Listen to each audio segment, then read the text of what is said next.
people. We're no longer people creating ideologies that have no home.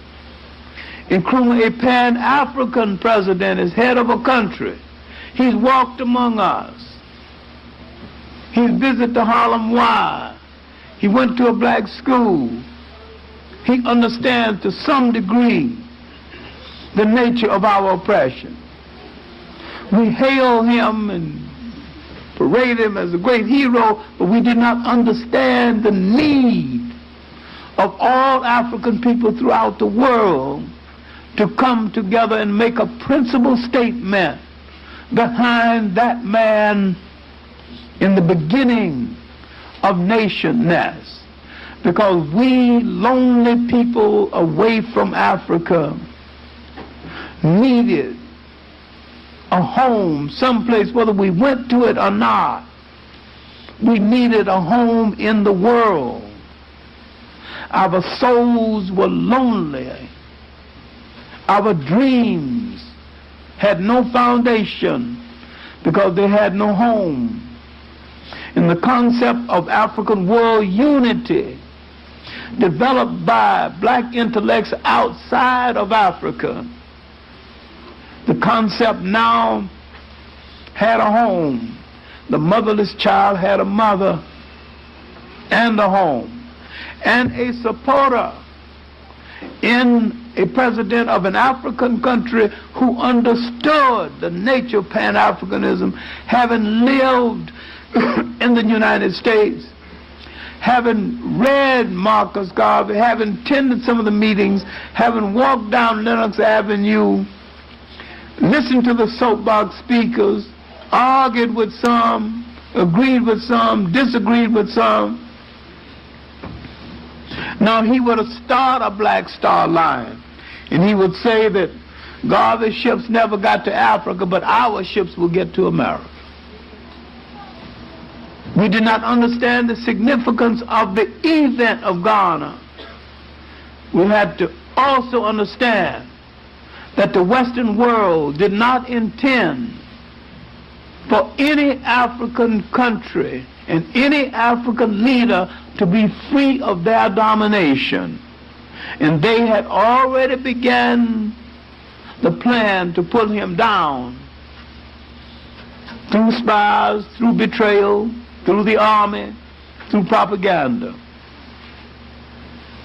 And after the great start, after his speeches, after his action, and I'm glad I visited Ghana during the time, 58, because you could cut the confidence with a knife. It was so thick and so beautiful. You go into office after office, people are proud of themselves as Ghanaian and as African people. It made you feel proud. Something had to happen from our enemy's point of view to make us stop feeling pride, to kill that pride. Africans were coming into power almost by the week. Each week there was a different African independent country until nearly all of Africa was independent. When Nkrumah, Ben Bella had a meeting in Tanzania, and they were talking about an African Bank of Reconstruction, and Ben Bella said that all of this is good, but what you need is a blood bank. If we're going to free South Africa, all of us going to have to put an expeditionary army together and march on South Africa. My country pledges 20,000 soldiers. What will the rest of you do? And when African countries coming together under the OAU began to pledge soldiers to march, an expeditionary force to march on South Africa, everyone that made the pledge was out of power within the year. Ben Bella was in jail. Nkrumah was dead. Nkrumah was deposed. Had he stayed at home, he could have rallied the government, rallied the people, and saved his government. He extended himself too far, too fast, trying to solve international problems before he could solve domestic problems. But yet he was the noble dreamer that took Africa for her walk in the sun. He moved maybe too fast, too far, without successful planning. In the disruption action in the Congo, the Ghanaian army was headed by an English general, Alexander, who prevented the African soldiers of Ghana, the Ghanaian soldiers, from saving the life of Patrice Lumumba.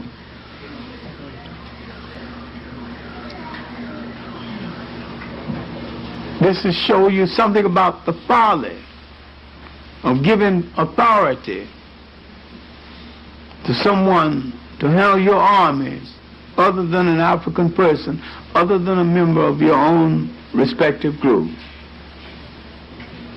Now, what I've been talking about is the decline of a massive evidence, a massive effort for Africans to be free throughout the whole world. And why and how this effort failed.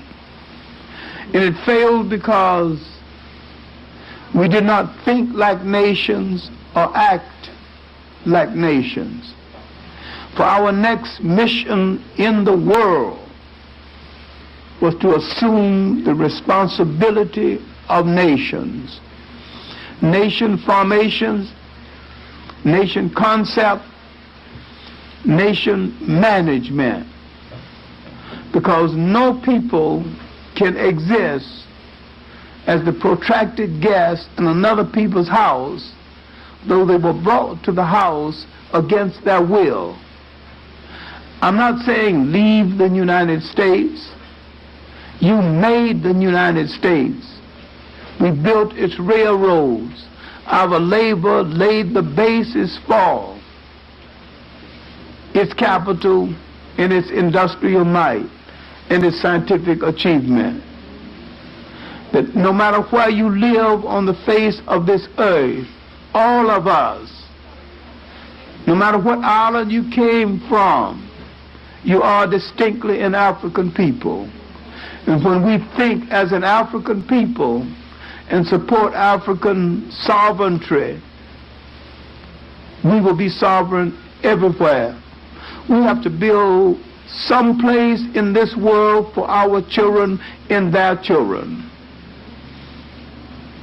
And we have to start this by reclaiming our own communities. Maybe the mistakes of the civil rights movements, the Caribbean Federation movement, the African freedom explosion, are lessons to us. Lessons that are very expensive. I hope we have learned this lesson because we cannot continue to repeat the same mistakes generation after generation.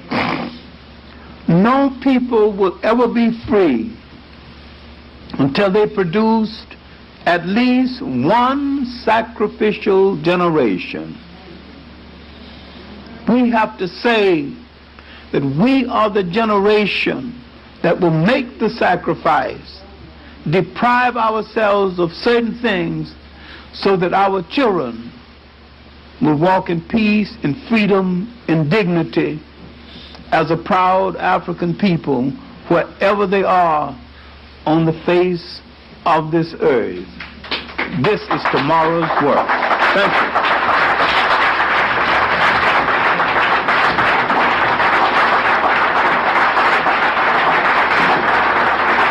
To formulate your questions, and I hope too that if you have a question that you'll come up expeditiously. I always get caught in the embarrassing position of cutting people off just as the line is getting longer, as happened to me last night with Dr. Van Sertima. So if you have a question, and it's not fully formulated on the line.